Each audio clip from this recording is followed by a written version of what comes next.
Wait, okay, this is my first time trying this. With the intention of keeping the recording, so I'm really curious to know how the recording comes out. No pressure. I just wanted to try it. It just said the call is being recorded. Yeah. That was really funny. Yeah. There's a feature built into my Android, phone app that I've never used before. Okay. I think it's built into all of them, or at least maybe it's like Android 13 and up, because I don't know why it wouldn't be in. Oh, maybe it's it's a Google Messages and Google Phone app service. I remember now. Okay. That's cool. Maybe I don't know. I'll use that at some point for something. Dude, I'm obsessed with recording shit. I really want to, and it's not that I want to produce a lot of slop. I'm actually like, I think the more I record, the more I'm going to be aware of what is slop and what isn't, and I'm going to like teach myself to be better by like recording and posting shit, and like I think that's like the path to getting better. Or at least like a big part of it, just like regular posting, like just doing it more. I think that's like obviously not the right way to do it. Obviously you want to like study it and like extrapolate how to be successful, but it's definitely like a way to get started where I don't need to think about it. I mean, I feel like this is the plan the whole time. Like, remember maybe 10 years ago, everyone was going insane over IoT and big data and all that. That was just a setup for AI. So they're like, let's collect everything imaginable, which is what they were doing. And then like now that LLMs are capable of picking it apart and making sense of it, that's the stage we're in now. And I mean, the next stage, I don't fucking know. It's going to be crazy, but I think what you're doing is basically kind of like repeating that same thing. Like now, because the models are good enough to make sense of data collection, we as individuals can produce a lot more data via YouTube or images or audio recordings, and it is actually useful instead of just being a pile of ones and zeros. Yeah. I mean, it's also, that's a very abstract benefit. I think that is a real benefit, though. I was just thinking more about like, I think it's very important to like, to save memories. Like, I did a very stupid thing. I like didn't keep any of my old photographs from like my whole life until I was like 30 years old. And now I'm just like, that was the stupidest thing. Like, I should have been trying to document my whole existence, because looking back, like, I love that shit. I love being able to point to something and being like, this is a part of my life. Even if nobody, like, watches it, I think having the opportunity there for me to watch it, like, there's stuff that I forgot I knew about. Do you know what I mean? I routinely learn about stuff that I used to know about. Like okay, for example, like I've read thousands of books, and there's a lot of books that I don't remember, like I cannot remember off the top of my head. And even if you ask me to like make a list of all the books I read, like I probably would only like be able to list like 100, but I've read thousands, right? Like probably like 2,600, and it's just like there's a lot of books in there that like I won't remember the book until you show me the cover and the title, and if I haven't read it in a bit, like maybe even a little of description, and then it comes back to me, and then the experience of reading the book comes back to me. And I'm like, oh shit, I like have like moments like remembering. I don't know. It's just like there's like you have like an iceberg of memory. There's like parts of your memory that don't fire until you trigger them. Yeah. I think a lot of my memories like that, where it's just like deep in my head, and like it has to be extracted for it to be used again. I've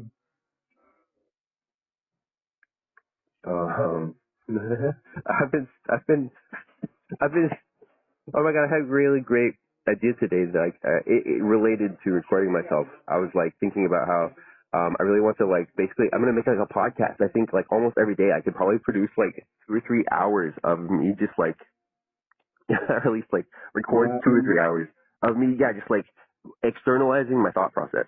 And I thought of a way to do it. Like before, I was always like trying to edit the raw video in hindsight.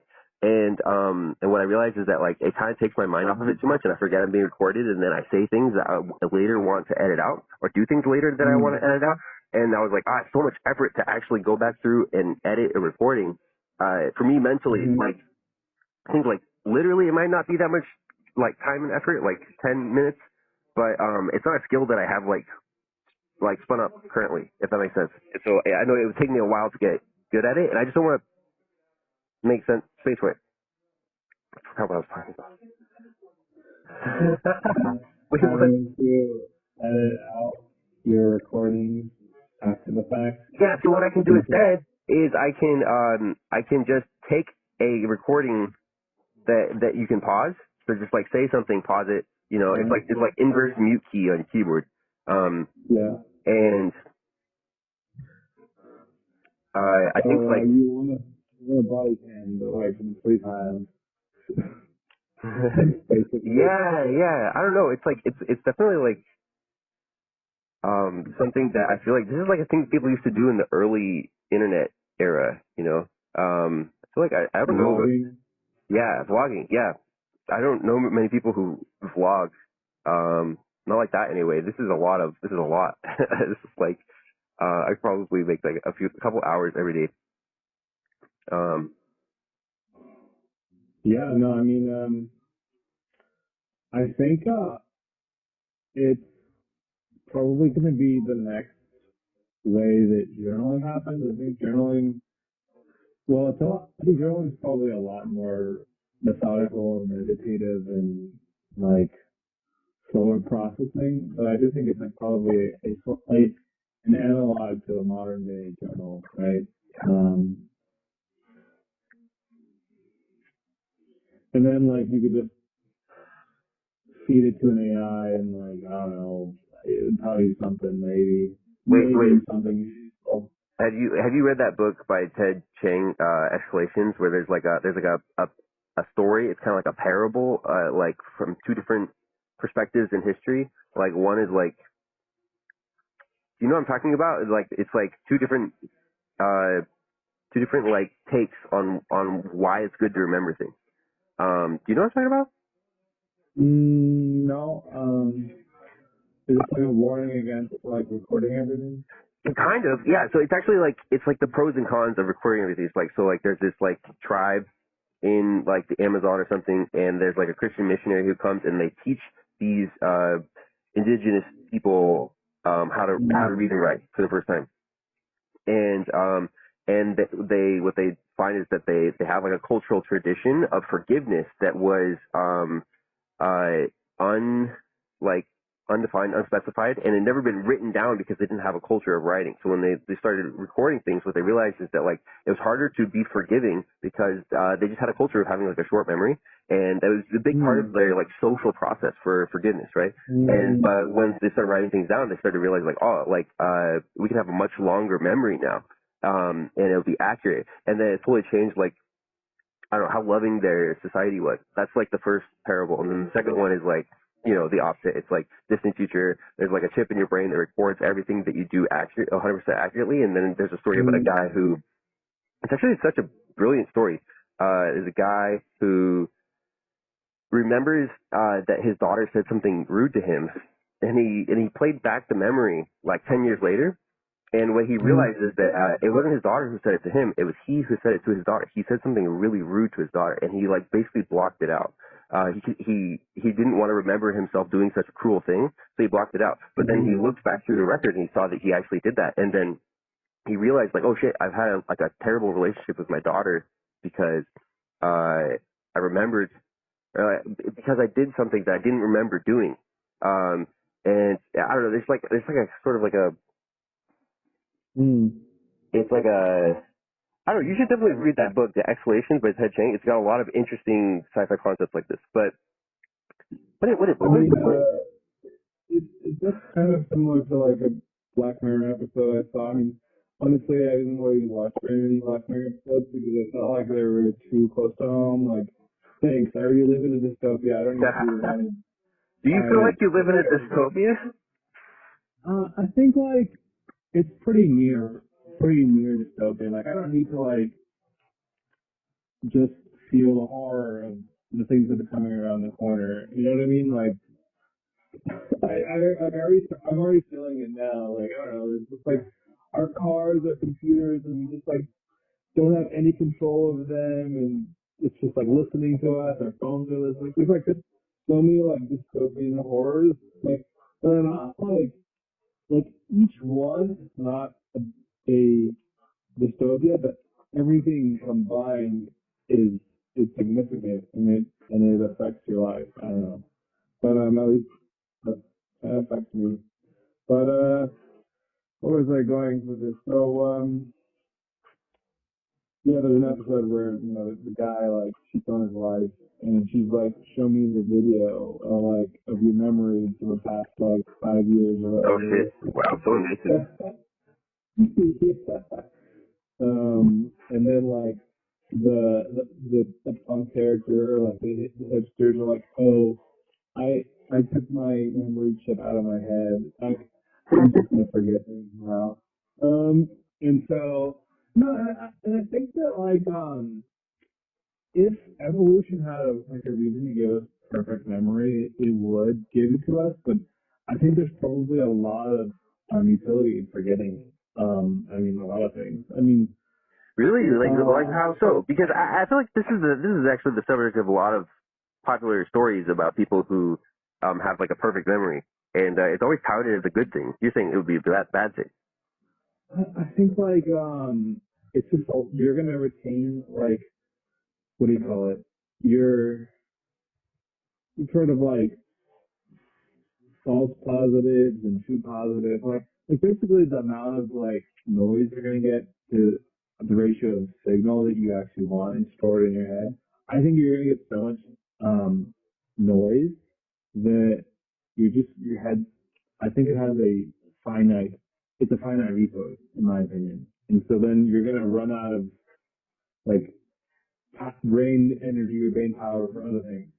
Um, like I don't know, you'll be walking around the street and you'll be remembering like the 50 times you were walking down that street. Mm. 50 other. Oh, that sounds like being one of those crazy savant children who can like count 200 toothpicks before they hit the ground, but they have like no like social ability. Like Right. they're kind of like drooling, like I don't know, invalids. I think actually, like but they can still count like 200 toothpicks before they hit the ground. Like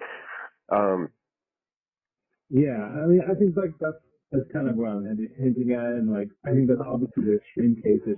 There's a spectrum from with all these things, and I think that like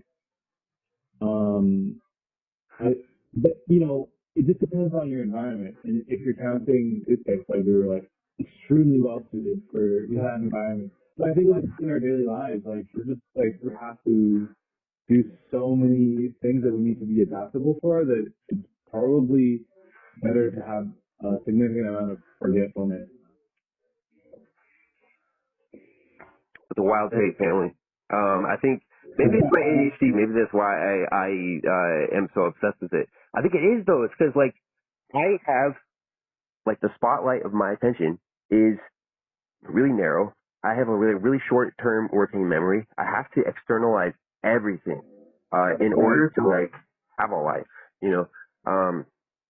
And I think I'm doing okay in spite of it, but I think in normal circumstances, like before technology, that would have been a pretty big like I think learning disability and like life disability. I would have been a basket case before medication. Oh my god! Like I'm so glad that I live now in a world where I can be medicated for my ADHD. Like this is like the best, the best of all worlds for me. Well, I think what I feel like ADHD is more adapted to my life, right? Because we do have these systems available to us, and so our minds are able to hold many different thoughts at the same time and have many different ideas. Versus back then, like you'd have to you didn't even have paper, or you couldn't even write it down. Maybe your ideation process would be much slower because you couldn't keep so many things in memory per se. Well, dude, okay, I was just thinking about this the other day about how what was the first, is the oldest recorded human writing, is that about when writing was invented? And does that give you an idea of the slope of the evolutionary curve of intelligence in humans? Because if you extrapolate back, I feel like if writing was invented when humans were smart enough for it in the evolutionary timeline, is that true? If that is true, then that's a really interesting question to answer. I feel like I don't know. I don't know why I was thinking about that, but is it true that? So I guess to rephrase your question, you're saying, is it true that the humans were smart and it wasn't that the writing made the humans smarter? So you're trying to know, was it the humans? Yeah.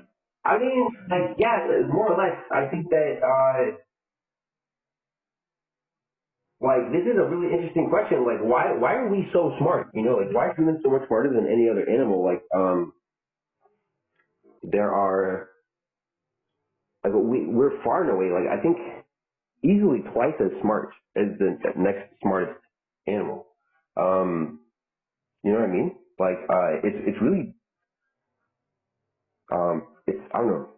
No, I'd say smarter than the next smartest animal. What's the next smartest animal? Maybe a dolphin, right? Probably a dolphin or some kind of primate. Yeah. Oh my God, I keep telling people this. I had okay, what's it?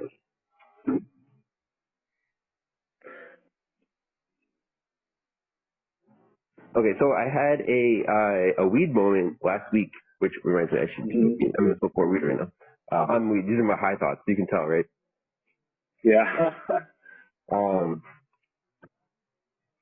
I like my high thoughts. I feel like it's a fun journey. I think that's what I'm gonna call it, my weed thoughts channel. I'm just gonna be publishing my weed thoughts all the time.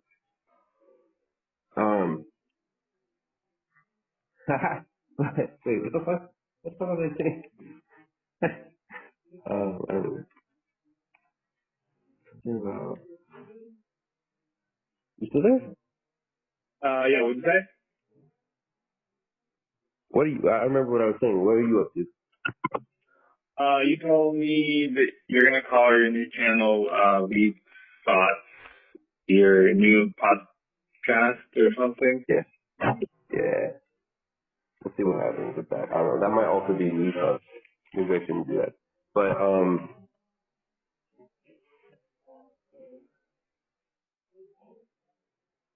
what I was saying, I had thought about something I was saying earlier. I really like transcription tools. And also, dude, I've been doing this the last 2 weeks. I've been writing so much with my transcription tools. I literally write 1,000 lines every day. Is that true? What the fuck? It's almost 1,000. It's like five or six, sometimes 800 lines in a day. It's a lot. I am producing a lot of content, or for myself to redigest. Does that make sense? I go back through my notes and I listen to it later, and things that are interesting I keep. It's been a lot. It's really consuming. I'm not barely consuming any other media actually. I still watch anime sometimes before I sleep, but I consume a lot less YouTube, and I consume a lot less. I haven't read a book in months, which is weird. It's I used to read books all the time, but now it's just I had this feedback loop where I can really easily play back what I've been thinking about in the last 3 days, and just really quickly regurgitate it. And I'm just really happy with the new note-taking cycle is way easier, way more efficient. I'm just like producing a lot more, and it's accelerating me. I think it's like helping me to go faster. Kind of.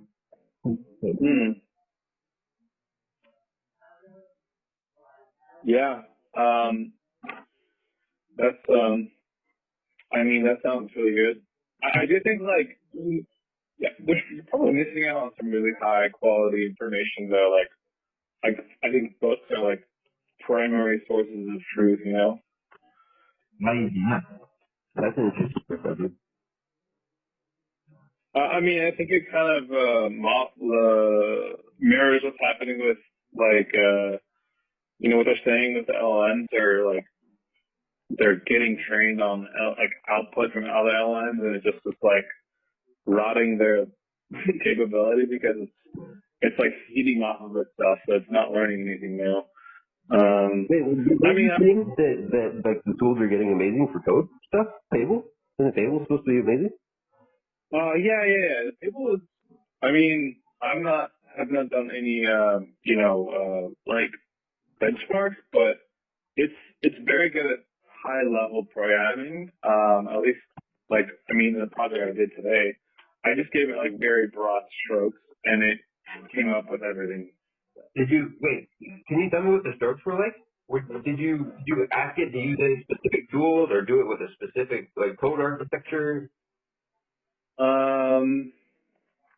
Let me see if I have Did you look at the code at all? Sorry, what? Did you look at the code at all? Not really. I honestly, there's so much code that it would take me like probably a couple of days to like properly go through it all. Yeah.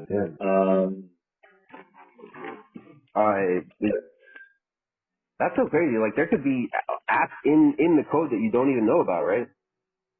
Yeah. So as you're running it, it'll like ask you like, can I have permission to run this stuff? And then you just like hit yes, and it does that quite frequently. But even with that, it could to backdoor your whole system. So that's why I'm running it in a Docker container. I just didn't want to have to like worry about it fucking up and stealing all my information. Yeah. You really take your AI safety seriously. Because I would just been like, fuck it, who cares? I really don't understand like why people like this should just be the default. It's just like it has some protections, but like if you can execute code, like that's not good enough. Like I love how you think big like that. Like you think on like national scale. You think like company policy. Huh. Yeah. I don't know. That's not how I think. I'm not thinking that way. Why are you thinking that way? I think I want to build systems. I want to understand systems, and I think it's strange that why did the builders of this system create it in this way that is unsafe for a large population of people when alternatives already exist? Why are you so confident that you think you know what is safe? I mean, I know it's not safe is running the shit on my desktop. Like, I mean, yeah, like why do you have that level of I don't know. I don't know why it would be bad to like. I feel like there's like an element of public trust here, right? Like everybody's trusting that the LLMs are not putting like malware in your apps because if anyone found it out, then it would be like a big news story, right? And your product would go bad. So like you assume that other people are checking their bases, so you don't need to check your bases. That's like I've never read a software license before. I always just click install, yes to all, in install, like. Do you read software licenses? I mean, I think this is different because people are directly poisoning the AIs now. Like they know that people are not going to be reading what the AI is executing, and they're starting to preemptively like feed it like files that it will read as instructions to fuck you up, like just like mess with your system. So I think that there's already attack vectors on that front.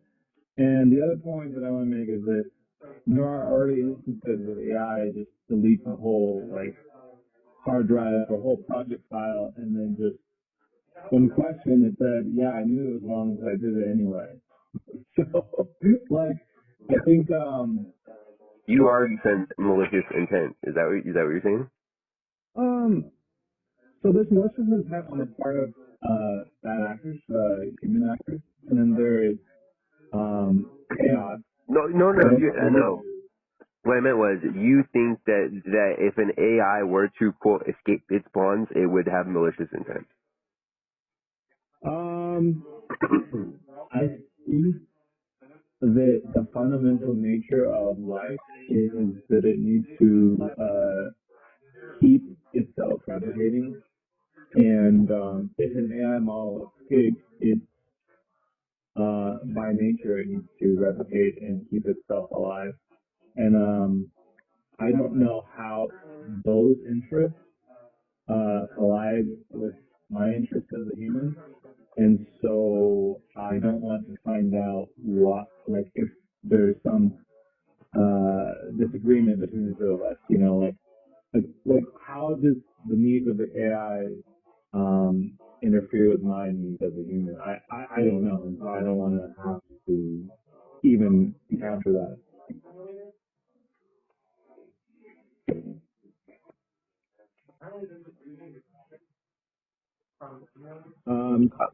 Sorry. Okay. I had to type something. Continue. Sorry.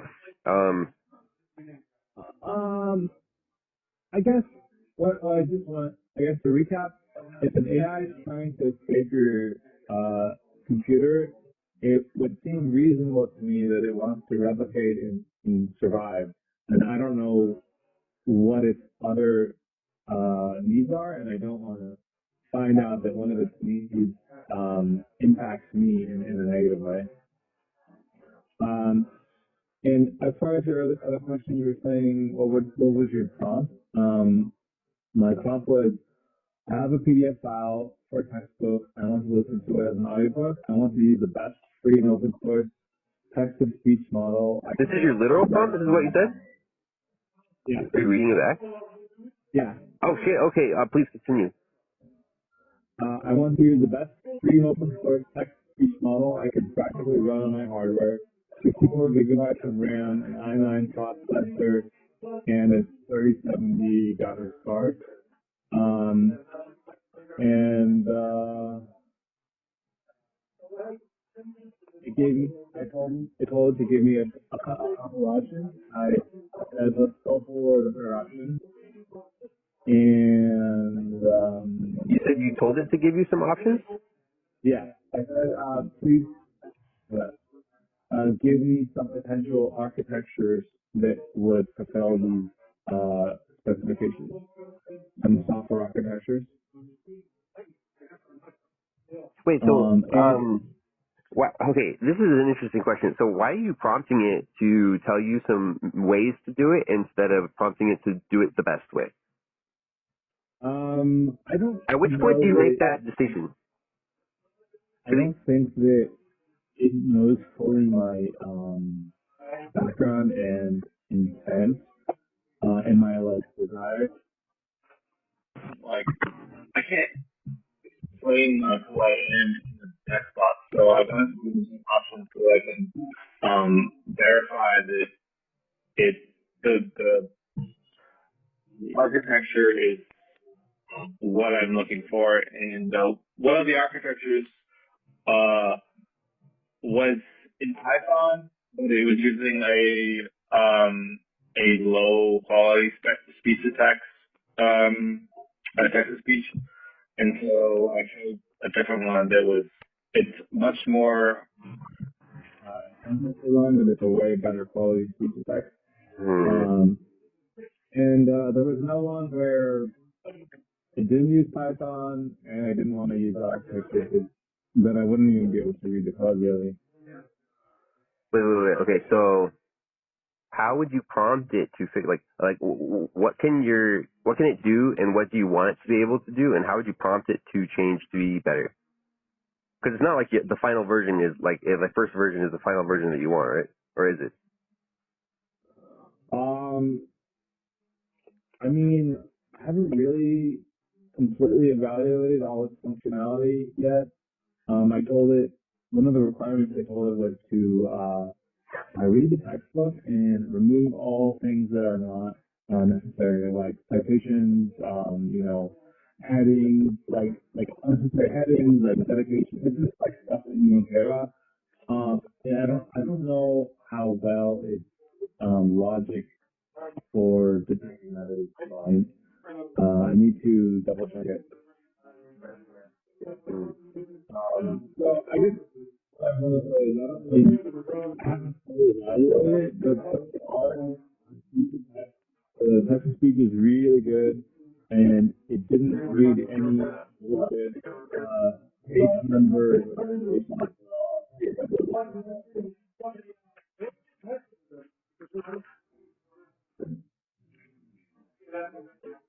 You said it ignored page number and citations? Yeah. Text to speech. Okay, so it did some. Does the app itself use AI, or is the app I'm not sure, but it mentioned using like another open source LLM, and I don't know if it was doing that the one time or it does that every time. That's so funny. There's an LLM that you can just you can just query for free. Yeah. That's gotta be a lot, I guess, right? I mean, there's a lot, but I mean, there's different quality, of course, and some of them like require like 200 gigs of RAM. Oh shit. But it says that it could run it. I mean, it's not the best LLM, but you can run a small one, and it's probably good enough for like. It's probably like GPT 3 or 4. It's like what a couple generations behind. Like, who cares?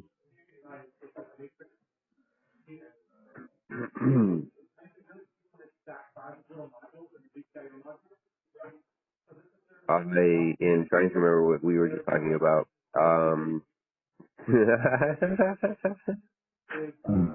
We were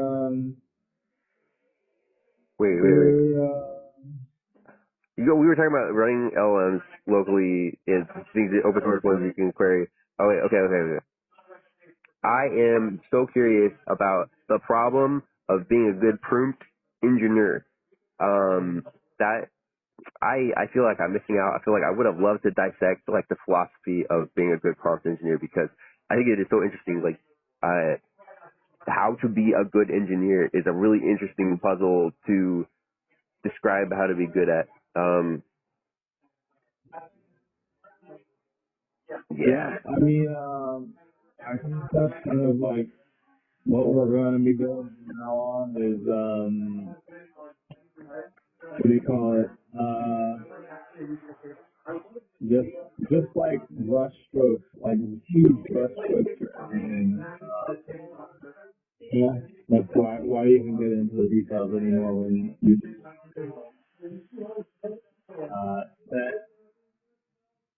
set a constraint. That's a really good constraint, and then let the models do the rest.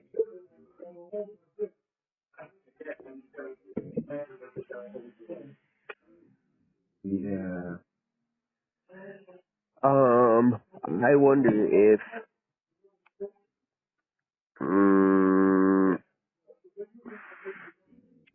I remember. I can't wait to transcribe this conversation. I honestly think that, like, okay, here's there is a problem that exists in the world, that is that, like, audio and not audio text is the only format. You know what I mean? Like, there needs to be a new file format that is like audio plus text, and also metadata to describe like where the text is in the audio, because that's just like whoever makes that file format, and also make the tooling around it so that audio and transcription are integrally tied together. That I think is like that's a tool that a lot of people are going to use. So before I abandoned this, I asked different LLM to tell me if there was such a thing, and it told me there is. Really? I think it's called EPUB 3 file, so there's an EPUB 2, which didn't have any support for audio. That's crazy. You already Googled that, huh? That's funny. Yeah. So I don't think it made the output for that yet. Let me see if it actually did that or not. But I just sent you like the MP3, but I told it to generate this file type. So, but I haven't verified if it works. Okay. Wait, did you send it to me on Signal? Oh, I mean. Wait, is it an Android app? No, it's just a Python package, and I'm just running it on my desktop. So for my textbook, it estimated it would take, 15 hours on CPU to transcribe the audio.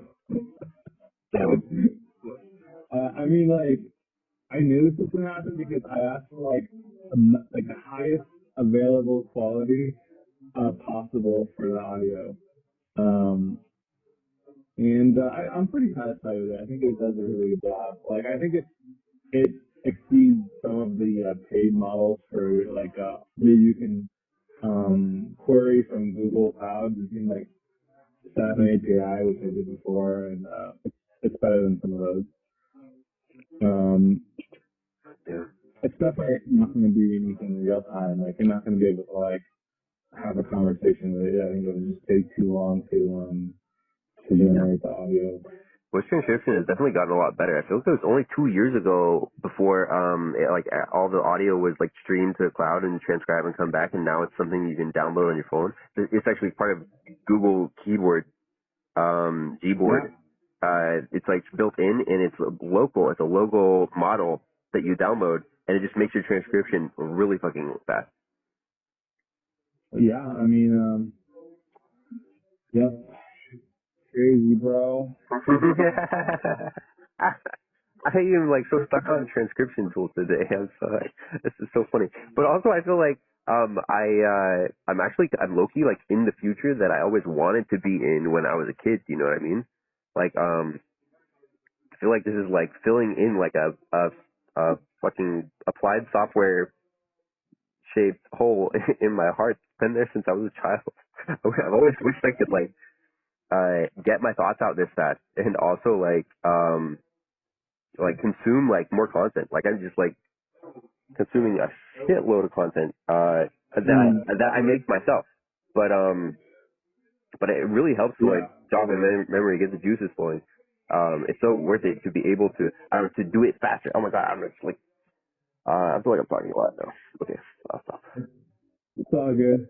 I mean, that's kind of like what happened to me today. Is I was listening to some YouTube videos. Like, I think there's a lot of content. There's not a lot of really high quality information that exists in the world that just does not exist on YouTube. Like I want to learn about how fluids work and how hydraulics work and how different pumps work and just like really detailed and specific. Where do you find that? Yeah, where do you find that kind of information? I guess like LLMs just make that like a cinch now, right? I don't think that they can retrieve it. It's like so specific that I don't think that there's not enough data for them to they can't just like some information LLMs would just like spit it out immediately. They can't do that. They have to actually like comb the internet and find other sources to give that information to. But the problem is the normal internet is like really shitty now. Like you can't like Google search your way into learning about things anymore because I don't know, the way the SEO works, it's just like, it doesn't incentivize that anymore. What? So, What the why? What? Whoa, that's really weird, actually. That feels like a really bad thing to not have work anymore. well, who's gonna pay for, like, who's paying Google the money? It's the people who have things to sell and who are paying for ads.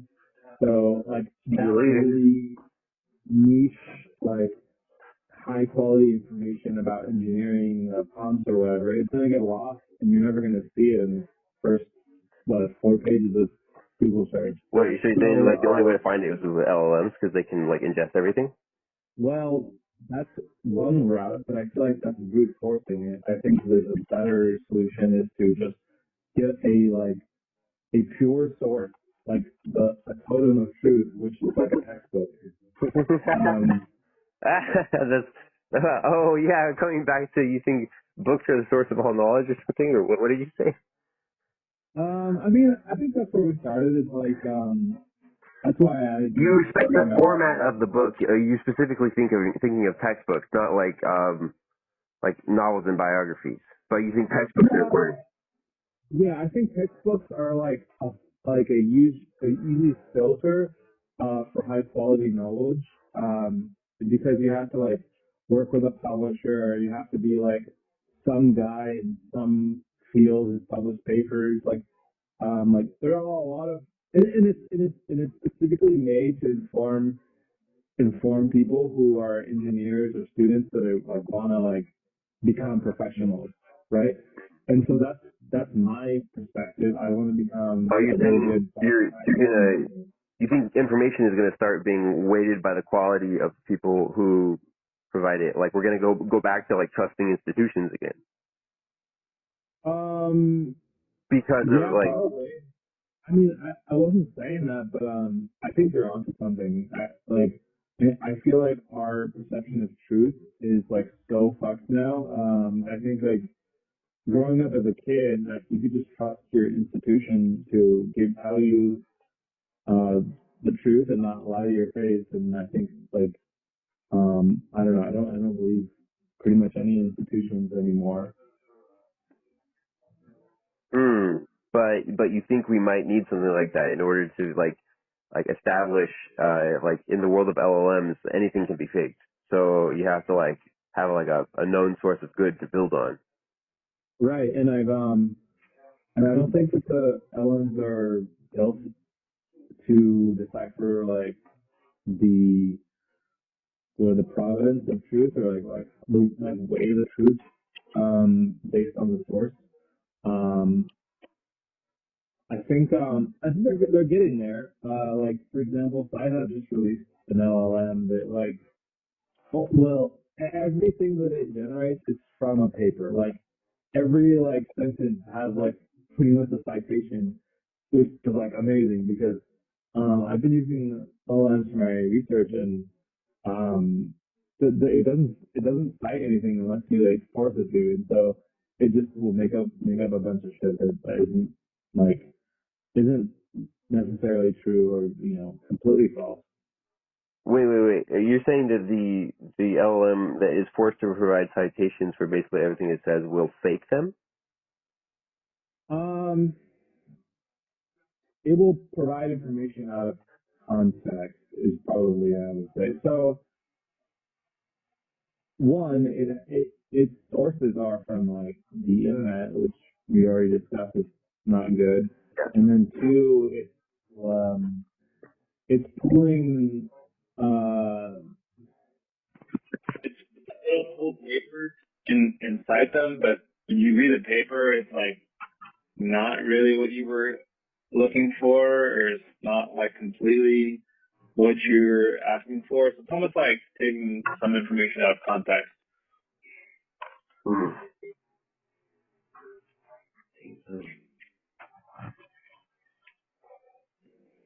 Um. So it's not like okay. This feels like a really actionable problem though. Is that like how do you get it to give citations for everything and then also not like make them up? I feel like that's like that should be a solvable problem, right? Yeah, I mean, So like Sci-Hub, they released the LLM that basically does that.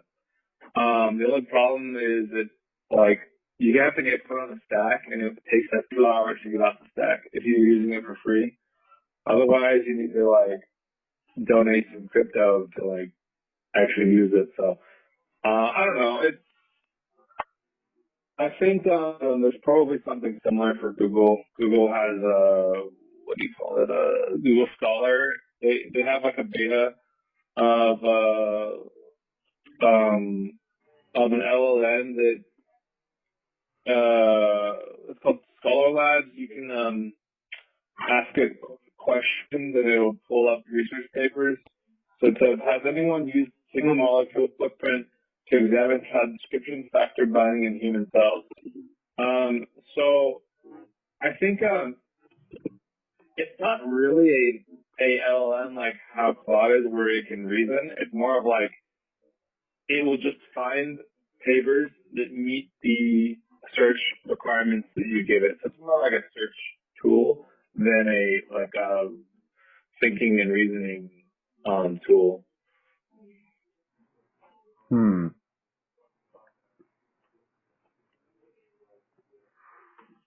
This is interesting, actually. I don't think I ever actually learned how to do scientific research in school. Like, I think there was a couple of times when it almost happened, but yeah, I don't think I've ever actually like formally learned how to do it. The only time I ever did research was when I was trying to teach myself like back-end engineering. I did a lot of research. I think I was actually pretty bad at it. It took me a while to figure out that like there's like ways to go about researching things that like work way better. Like specifically, I'm thinking of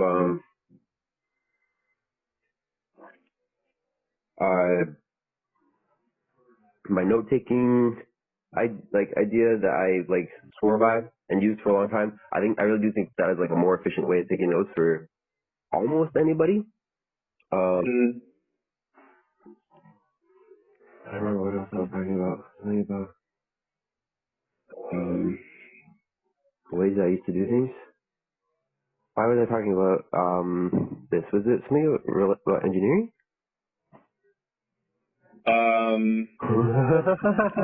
We were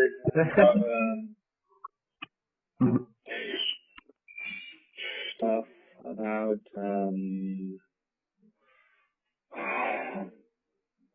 I guess when two people have ADHD, that's where I get dropped. Yeah. Wait, you also identify as having ADHD? I didn't know that. I don't really know what I've got. I think it's like part ADHD, part like autism spectrum stuff. I mean, it's very common for them to be co-related or like, you know, comorbidities kind of thing. But I haven't done diagnosed, and I kind of want to. I'm not really sure. I just think I don't want to take any more drugs, so I probably like even if I do get diagnosed, I wouldn't take any of the medication. So it almost feels like a little bit of a waste of time in a way, but I don't know, man. I think you maybe should try Adderall sometime. Like, I think it's worth the experience one time. Also, it's pretty unlikely you'll have a bad experience. I mean, it's possible. I think, of course, anything's possible, but it's like it's a gentle drug. It's kind of like caffeine. You know, it's not like it's not psychedelic by any means. It's a different thing. You know. mm-hmm. Yeah. I think that'd be interesting. Well, I'm gonna have to call it a night when I wake up tomorrow. Yeah. But, Good chat. Good talk. Yeah. Good chat. Do you mind if I post this on my YouTube channel? Sure. I don't think we really discussed anything too crazy. Yeah. Also, okay, no, that's okay. That's what I was gonna say earlier. That I think I forgot. Which is that I am planning to forward edit my videos. So basically, just like plan everything before I record it, and then record everything in one take. And I think that is I think that that way of approaching it is way easier to manage than trying to edit it in hindsight. And I don't know why, but that feels like the right way to approach like making video. It's just like to get it in your mind and then do it in a short clip, and then get it in your mind and do it in a short clip, and you can just like really easily get into the habit of making content and thinking in the way you need to do it. We can start really small, and like really small clips, like 5 seconds or something. I don't know.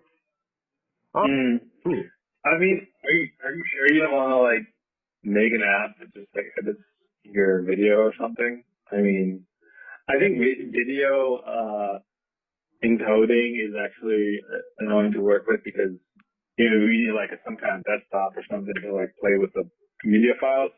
But I don't know. Like every time you said it, I'm like, this sounds like something an AI can like edit the video for me, take all the sensitive parts out, and then like tell me what to remove, and then just hit upload or something. Yeah, it's really true.